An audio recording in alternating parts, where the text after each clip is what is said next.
Hey basketball guys, we have news. Let's go to more news from the Golden State Warriors, but before that, don't forget to subscribe to the channel and leave your like. The Warriors are at a slow pace when it comes to signings for next season. New Warriors executive Mike Dunleavy is just getting started and looking at the market to make additions to the roster. Last season, the Warriors' weak point was that the marking and rotation with reserve players did not give the necessary score to win the games.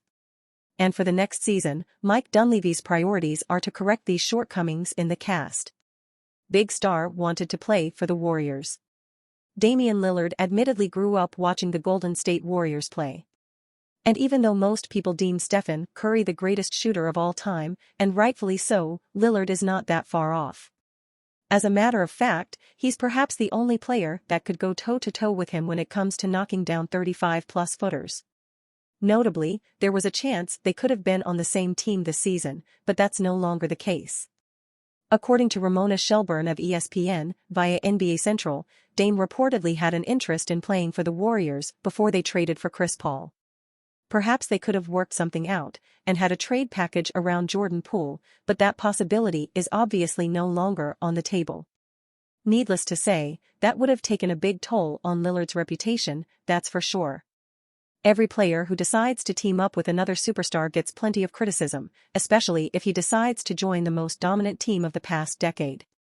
Then again, from a basketball perspective, it would have been a treat to watch.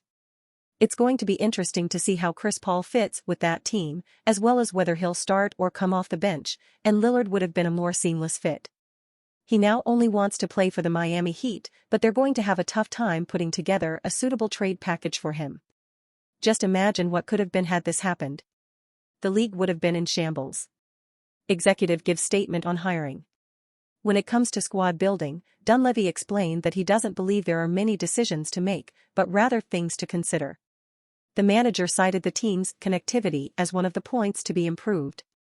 The rest of the roster that's forming needs to build a collective and connect, so that's something we'll be looking to address this offseason, Dunleavy said. By the way, that's not just externally, it's internally, working together and doing all these things. Much of the disconnect over the Warriors last season was caused by the feud between Green and Jordan Poole, and that was a major factor in the tournament's run and the team's second-round exit from the playoffs to the Los Angeles Lakers.